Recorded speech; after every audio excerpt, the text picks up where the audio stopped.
नियमित ज्ञान रूपं कृपालं अगम बोध दाता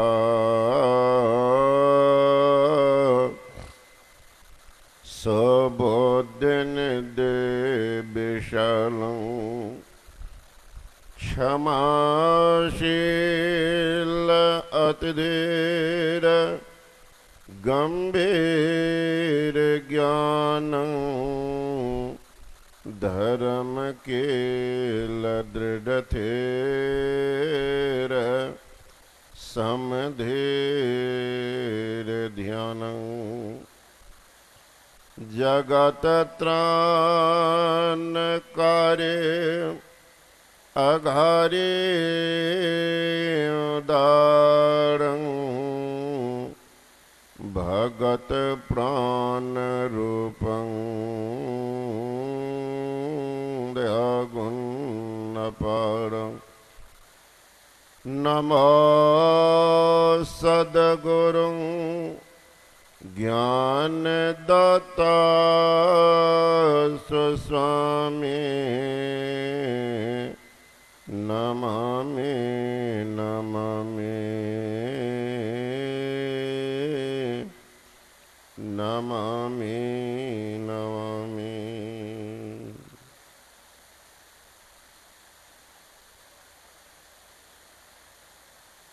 मंचासीन श्रद्धा की मूर्ति सम्मान्य महात्मागण, संबे समादरणीय सत्संग प्रेमी महानुभावों, आदरणीय माताओं एवं भक्तिमती बहनों, अभी हम लोग स्तुति प्रार्थना के बाद सतग्रंथ का पाठ सुन रहे थे। संत मत सत्संग की ये विशेषता है, जिस विषय का पाठ होता है वक्ता उस विषय पर बोलते हैं। संत मत में मनमाना बात नहीं होती। कोई अगर मनमाना करते हैं तो गुरु महाराज के आप पढ़ेंगे सत्संग सुधा, मेरी रची हुई पुस्तक को आप पढ़ें, अगर किन्हीं को अच्छा नहीं लगे तो अपने से रचना करें, लेकिन अगर संत के अनुकूल उनकी बात नहीं हो तो वह नीचे गिरेगा, गुरु महाराज की वाणी में। तो अभी सत्य ग्रंथ का पाठ सुन रहे थे। संत मत में ईश्वर के स्वरूप, उसकी प्राप्ति, संत क्या है, सत्संग क्या है, बंधन क्या है, मोक्ष क्या है, शिष्टाचार क्या है, सदाचार क्या है, आदि विषयों पर वक्ता लोग अपने अर्जित ज्ञान के आधार पर कहते हैं। सिर्फ यही नहीं है कि ईश्वर को प्राप्त करो और सदाचार सुचाचार को कोई ज्ञान नहीं है, तो आगे क्या बढ़ेगा। वेद भगवान उपदेश कर रहे हैं, हे मनुष्य, जगत प्रसव करता ईश्वर का तत्व ज्ञान प्राप्त करने के लिए पहले बुद्धि योग करो। जगत प्रसव करता ईश्वर, जो सर्वेश्वर जगत को पैदा करते हैं, जो जगत को बनाते हैं, जगत को बिगाड़ते हैं, स्वयं नहीं बनते हैं, स्वयं नहीं बिगड़ते हैं, वही सर्वेश्वर, सबके ईश्वर। उसी के बारे में भी सुन रहे थे। कहते हैं वेद भगवान, हे मनुष्य, जगत प्रसव करता ईश्वर का तत्व ज्ञान प्राप्त करने के लिए, तत्व ज्ञान मतलब पांच तत्व में से कोई तत्व नहीं जो पांचों तत्वों को बनाते हैं, पांचों तत्वों को बिगाड़ते हैं, स्वयं नहीं बनते हैं और स्वयं नहीं बिगड़ते हैं, वही परमात्मा। वह किन्हीं के अधिकार में नहीं रहते, वो सब पर अपना अधिकार जमाए हैं, वही परमात्मा। जिनका अधिकार, जिनके शासन में सब चराचर जीव हैं, वही ईश्वर।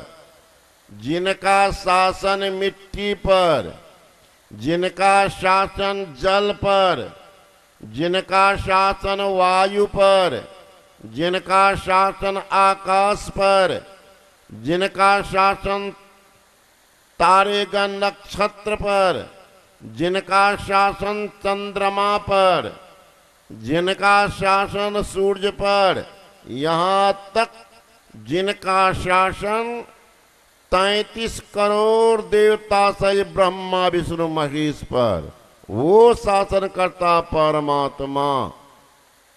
कहते उनका तत्व रूप क्या? तत्व 5 तत्व है, क्षिति जल पावक गगन समीरा, ये 5 तत्व। कहते इस 5 तत्वों को जो बनाने वाले हैं, 5 तत्वों को बिगाड़ने वाले हैं, वही परमात्मा। एक बार की बात है, राजा जनक के दरबार में याज्ञवल्क ऋषि रहा करते थे। उनकी सेवा में उनकी एक विदुषी शिष्या गार्गी भी रहा करती थी।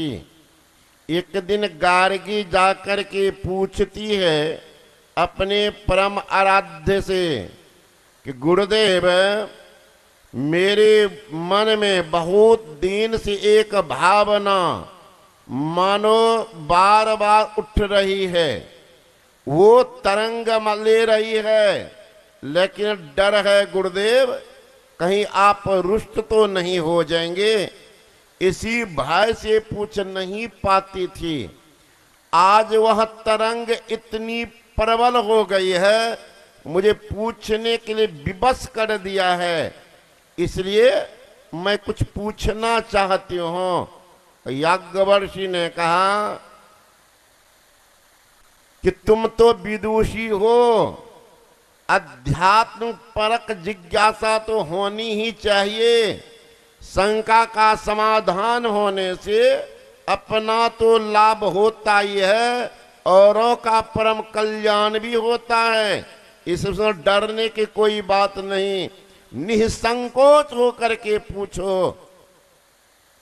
गार्गी तुरंत कहती है कि गुरुदेव, एक शब्द आता है आधार, तो मैं जानना चाहती हूं इस मिट्टी तत्व का आधार क्या है। याज्ञवल्क्य ने कहा तुम्हारी जिज्ञासा बिल्कुल सराहनीय है, औरों के लिए उपदेशात्मक है, अनुकरणीय है, तो मैं जो कुछ कह रहा हूं दत्तित होकर के सुनो। इस मिट्टी तत्व का आधार समष्टि जल मंडल है गार्गी। गार्गी कहती है गुरुदेव, जिज्ञासा तो पुनः बढ़ गई, अब पूछो। तो जानना चाहती हूं कि समष्टि जल मंडल का आधार क्या है गुरुदेव। याज्ञवल्क्य ने कहा समष्टि जल मंडल का आधार समष्टि अग्निमंडल है गार्गी। का समष्टि अग्निमंडल का आधार क्या है गुरुदेव। का समष्टि वायुमंडल है गार्गी। का समष्टि वायुमंडल का आधार क्या है गुरुदेव। का समष्टि आकाश मंडल है गार्गी। का समष्टि आकाश मंडल का आधार क्या है गुरुदेव। का समष्टि 3 गुणों का मंडल है गार्गी। का समष्टि 3 गुणों का मंडल का आधार क्या है गुरुदेव। का समष्टि अहंकार मंडल है गार्गी, का समष्टि अहंकार मंडल का आधार क्या है गुरुदेव, का समष्टि साम्याधारणी मूल प्रकृति है गार्गी। गार्गी कहती है गुरुदेव स्वयं अपने की हुई जिज्ञासा से स्वयं लज्जित भी हो रही हो, इतना कहीं जिज्ञासा हो, लेकिन जिज्ञासा इतनी प्रबल होकर के उभर आती है कि आपके उत्तर देते ही, आपके समाधान करते ही पुनः जिज्ञासा आगे में खड़ी हो जाती है। इसलिए मैं विवश हूं, गुरुदेव क्या करूं। कहा अरे तू पगली हो रे, पूछो तो। गार्गी कहती है गुरुदेव तो बतलाने की कृपा करें। समष्टि साम्याधारणी मूल प्रकृति का आधार क्या है, का समष्टि परा प्रकृति मंडल है गार्गी, का समष्टि परा प्रकृति मंडल का आधार क्या है गुरुदेव, का अनंत परमात्मा, का उस अनंत तत्व परमात्मा का आधार क्या है गुरुदेव। याज्ञवल्क्य ने कहा गार्गी अभी तक तो तुम्हारी जिज्ञासा सराहनीय थी, लेकिन तुम उस अनंत तत्व परमात्मा का आधार जानना चाहते हो। जा रे पगली, अब तो तेरा सिर नीचे हो जाएगा। जो सबके आधार हैं स्वयं निराधार हैं, इसलिए वे सर्वाधार कहलाते हैं। फिर उसका आधार क्या होगा, जिनका कोई रूप नहीं, सब रूप में जो व्यापक है वही तो परमात्मा है गार्गी। उनको कोई कान नहीं, लेकिन सबकी बात को सुनते हैं। उनका कोई पांव नहीं, फिर भी वे चलते हैं। उनको कोई आंख नहीं, फिर भी देखते हैं। वही तो परमात्मा है गार्गी। का उनका रूप, एक होता रूप, एक होता स्वरूप, एक होता स्वरूप। रूप कहते हैं जिसमें लंबाई, चौड़ाई, ऊंचाई, मोटाई, गहराई आदि लगे हो, उसको रूप कहते हैं। जिनको इंद्रियों के द्वारा आप ग्रहण करते हो वह रूप कहलाते हैं। रूप के साथ जो तत्व हैं, जिनके अभाव होने मात्र से शरीर बेजान बेकार हो जाता है, वही स्वरूप है।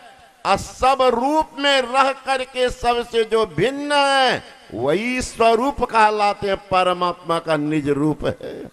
गोस्वामी जी ने कहा निर्मल निराकार निरमोहा नित्य निरंजन सुख संदोहा, तो प्रकृति पार प्रभु सब उर्वासी, अब्रह्म निरीह विरजय विनाशी। यहाँ मोह कर कारण नाही, रवि सन मुकतम कब हो के जाए। वो निर्मल निराकार है। गुरु नानक साहब ने कहा अलख अपार अगम अगोचर, ना तुसु काल न कर्मा, जाति अजाति अजौने संभव, ना तुसु भाव न भरमा, साचे सचियार बिटहु कुर्बान, ना तुसु रूप बरन नहीं रखिया, साचे सबल निशान। उसका कोई रूप नहीं, कोई आकार प्रकार नहीं, लेकिन फिर भी उस सब की बात को कैसे सुनते दिखते हैं।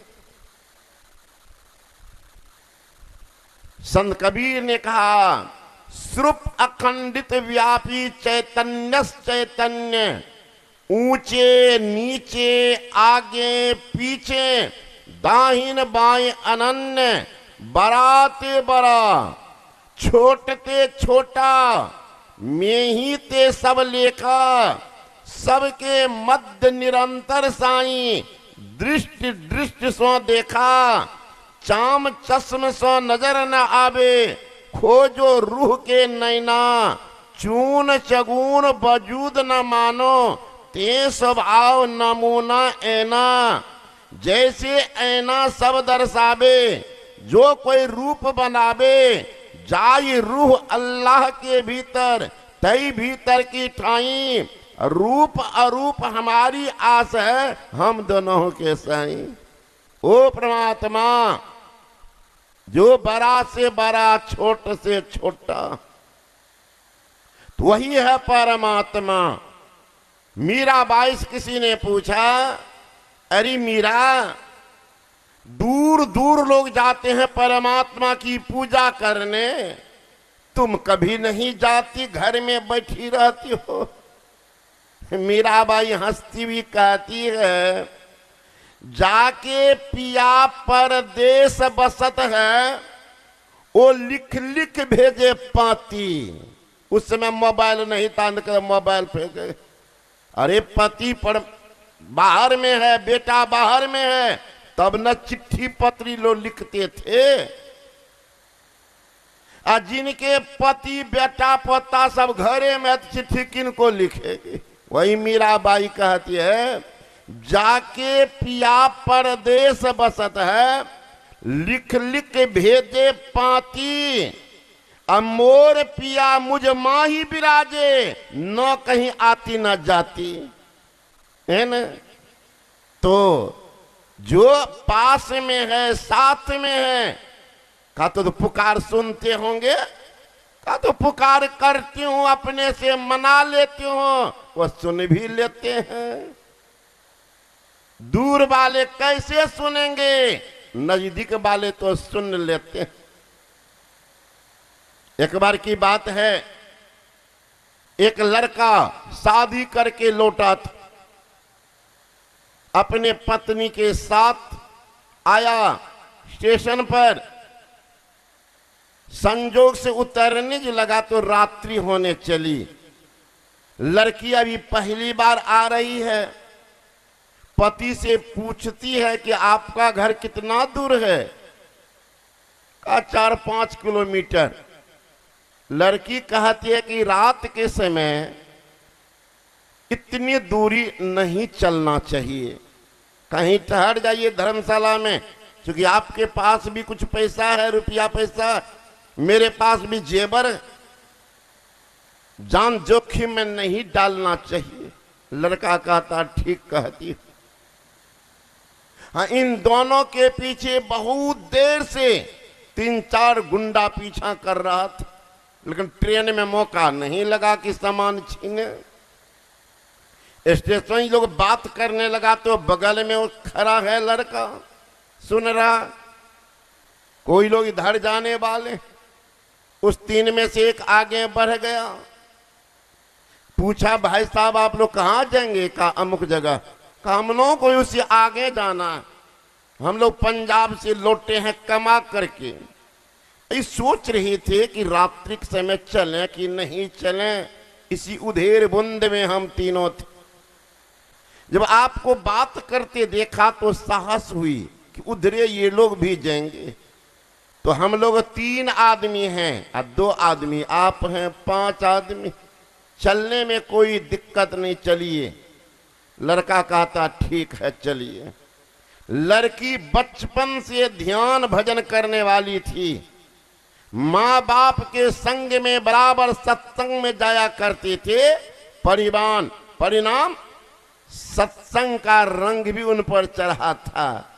लड़की तो अध्यात्म जानने वाली, पूछती अपने पति से कि इन तीनों के साथ जाने को आप तैयार हो गए हैं क्या, इन तीनों में से किसी को पहचानते हैं? लड़का कहते नहीं।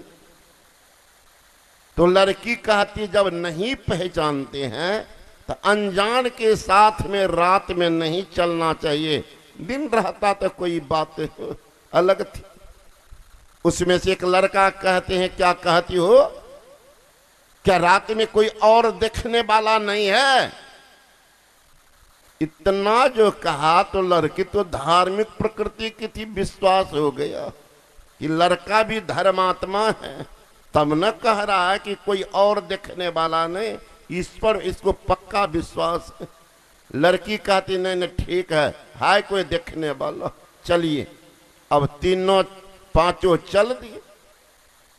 कुछ ही दूर तो गए थे, ये तो लुटेरा था, गुंडा, उसके पति को पीटने लगा, धारदार हथियार जो गला पर चलाया तो गला ही काट दिया। सामान सब लूट लिया, लड़की का भी सामान लूट करके हाथ पकड़ के खींचने लगा।